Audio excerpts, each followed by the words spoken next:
Good morning students. आज हम start करेंगे एक्सरसाइज 2.2 के बाद के टॉपिक्स। तो उसमें फर्स्ट आता है मोनोटॉनिक सीक्वेंस। मोनोटॉनिक हमारे जो सीक्वेंस होते हैं, फर्स्टली वर्ड लिखते हैं हम मोनोटॉनिक।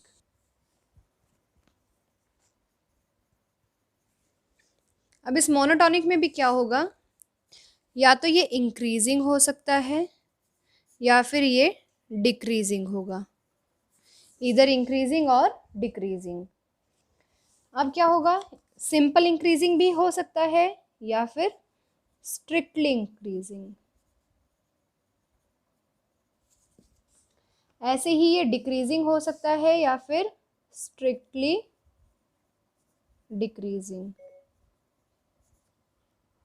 पहले बात कर लेते हैं मोनोटोनिकली इंक्रीजिंग की।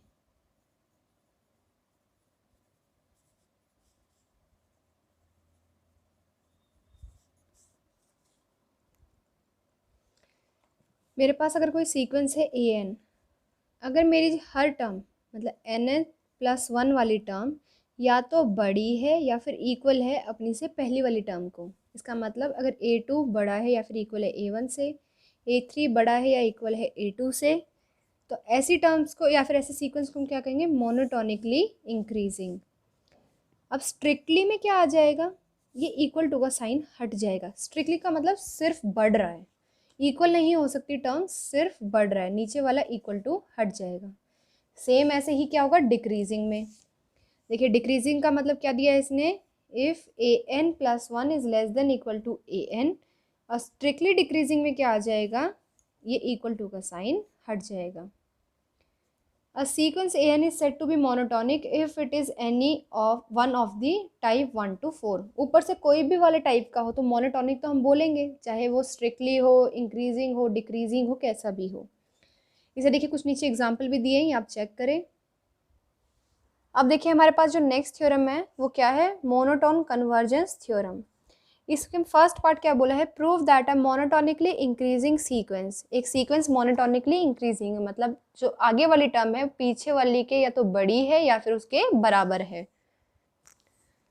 Which is bounded, monotonically increasing भी है और बाउंडेड भी है सीक्वेंस। तो हम क्या कह रहे हैं, बाउंडेड अबव है। अगर इंक्रीज कर रहा है सीक्वेंस तो देखिए याद कैसे रखना है इस एग्जाम में, सीक्वेंस इंक्रीज कर रहा है तो बाउंडेड ऊपर से ही होगा। तो हम कह रहे हैं converge to at least to its least upper bound, कि वो किस पे करेगा, कन्वर्ज तो करेगा ही, और क्या बनेगी इसकी लिमिट, जो इसका एलयू भी होगा, लीस्ट अपर बाउंड होगा, वही उसकी लिमिट बन जाएगी। अब इसका प्रूफ देखिए, हमने लेट किया, एक सीक्वेंस ले लिया है एस नाम से, A1 A2 A3 up to so on AN so on. फिर हमें क्या बोला था, AN कैसा है, बाउंडेड अबव है, तो इसका मतलब S नॉन एम्प्टी है, खाली तो है नहीं। बाउंडेड अबव का मतलब किसी ना किसी ने उसे ऊपर से रोका हुआ है, and bounded above set of R. Therefore, by completeness property of R, the set S has least upper bound। completeness property क्या होती है कि अगर कोई सेट नॉन एम्प्टी है और बाउंडेड अबव है तो इसका मतलब उसके पास अपर बाउंड तो होगा, लीस्ट अपर बाउंड। तो हमने उसका लीस्ट अपर बाउंड है तो उसको क्या मान लिया, U, स्मॉल u। तो then to show that a n converges to u. अब हमें शो क्या करना था कि जो ये सीक्वेंस है जो मोनोटोनिकली इंक्रीजिंग भी है और बाउंडेड अबव है, तो वो किसको कन्वर्ज करेगा, अपने एल यू बी को, लीस्ट अपर बाउंड को। तो इसका एल यू बी है कौन, यू ही है। तो अब हमें प्रूव करना है, तो हमें अब अपनी स्टेटमेंट लेके आनी है किसकी, कन्वर्जेंस की। देखिए कन्वर्जेंस की ये थी ना लास्ट में, जहाँ पे मेरी पेंसिल चला रही हूँ मैं ये, तो ये प्रूव करना है। तो स्टार्टिंग कैसे करनी है, let epsilon greater than 0 be any given number as u is the least upper bound of set S। ये least upper bound है। देखिए least upper bound का मतलब क्या होता है, सबसे छोटे वाला अपर बाउंड। सबसे छोटे का मतलब अगर आप इससे छोटा कोई लोगे तो सीक्वेंस की कुछ ना कुछ टर्म उसके अंदर रह जाएगी जो उसे बाउंड नहीं कर पा रहा, क्योंकि सबसे पहले इसने रोका है सीक्वेंस को, उससे पहले कोई नहीं रोक सकता। अगर किसी ने रोका तो इसका मतलब यहाँ पे कुछ टर्म्स बीच में रह गई हैं। तो देखिए इसलिए इसने कहा है जब u अपर बाउंड है तो अगर आप u में से कुछ भी माइनस करोगे ये अपर बाउंड नहीं बनेगा। क्यों नहीं बनेगा, u यहाँ है, u माइनस एप्सिलॉन तो उससे पहले ही आएगा। अगर ये भी अपर बाउंड बन गया तो ये ही क्या बन जाएगा, क्योंकि लीस्ट तो ये है ना, इससे कम है, तो ये ही क्या बन जाएगा, लीस्ट अपर बाउंड। लेकिन हम तो क्या कह रहे हैं, लीस्ट अपर बाउंड कौन है, u। तो इसका मतलब ये अपर बाउंड नहीं बनेगा, क्योंकि अगर ये अपर बाउंड बनता है u माइनस एप्सिलॉन, तो ये क्या बन जाएगा, लीस्ट अपर बाउंड बन जाएगा। लेकिन हम तो लीस्ट अपर बाउंड किसे बोल रहे हैं, स्मॉल u को। अब ये नहीं है लीस्ट अपर बाउंड, इसका मतलब सीक्वेंस की कोई ना कोई टर्म इससे आगे है जिसको ये नहीं रोक पाया, ये चली गई टर्म आगे। तो देखिए सीक्वेंस an कैसा था, मोनोटोनिकली इंक्रीजिंग, तो इसका मतलब जो आगे वाली टर्म है वो पीछे वाली से या तो बड़ी है या फिर इक्वल है। अब यहाँ पे हमने क्या किया है, ए एम की वैल्यू के लिए रख दिया है, यहाँ पे यूज़ किया। देखो ए एम से छोटा कौन था, u माइनस एप्सिलॉन। तो हम इस तीन इक्वालिटी को मिला के 2 में लिख सकते हैं। इन इक्वालिटी है u माइनस एप्सिलॉन से बड़ा है ए एम से बड़ा है या फिर इक्वल है ए एन। तो इसका मतलब इससे भी क्या है, ये बड़ा है, u माइनस एप्सिलॉन से बड़ा कौन है, ए एन। ये आ गई term. Since u is the upper bound of s, u क्या है, अपर बाउंड है, तो u प्लस एप्सिलॉन, यहाँ पे देखिए मैं दोबारा बता रही हूँ, u क्या है, लीस्ट अपर बाउंड है। अगर u ने रोक दिया, सीक्वेंस यहाँ से था पूरा ये वाला, u ने रोक दिया तो इससे आगे भी तो नहीं जाएगा ना वो। तो इसका मतलब u प्लस एप्सिलॉन भी क्या है, उसका अपर बाउंड है। इससे आगे कोई नंबर है वो भी क्या है, इसका अपर बाउंड है। इससे आगे वाला भी इस सीक्वेंस के लिए क्या है, अपर बाउंड है। सीक्वेंस अगर एक बार रुक जाता है तो उससे आगे वाले सारे ही उसके क्या होते हैं, अपर बाउंड होते हैं।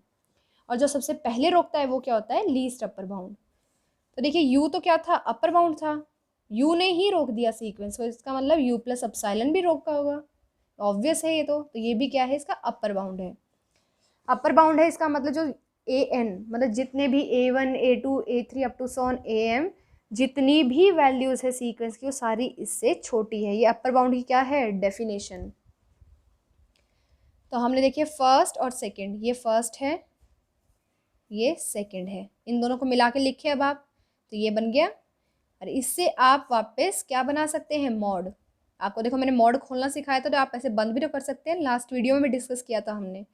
और ये किसकी डेफिनेशन बन गई, कन्वर्जेंस की। ए एन किसको कन्वर्ज करेगा, यू को। अब जो इसकी सेकंड है थ्योरम, ये बिल्कुल सेम मैनर में है, ये आप खुद ट्राई करेंगे। नेक्स्ट आती है theorem, every monotonically increasing sequence unbounded about diverges to infinity. अगर कोई मोनोटोनिकली इंक्रीजिंग सीक्वेंस है, बढ़ता ही जा रहा है आगे और उसको कोई बाउंड नहीं कर रहा है, तो सीधा कहाँ जाएगा, इन्फिनिटी पे। और जो इन्फिनिटी पे जाता है उसे हम क्या कहते हैं, डाइवर्जेंट, डाइवर्जेस टू इन्फिनिटी। ऐसे ही कोई सीक्वेंस मोनोटोनिकली डिक्रीजिंग है, नीचे की साइड जाता जा रहा है, तो वो जाता जा रहा है, उसको कोई रोक नहीं रहा है, तो कहाँ जाएगा, माइनस इन्फिनिटी के पास। ये भी सेम है।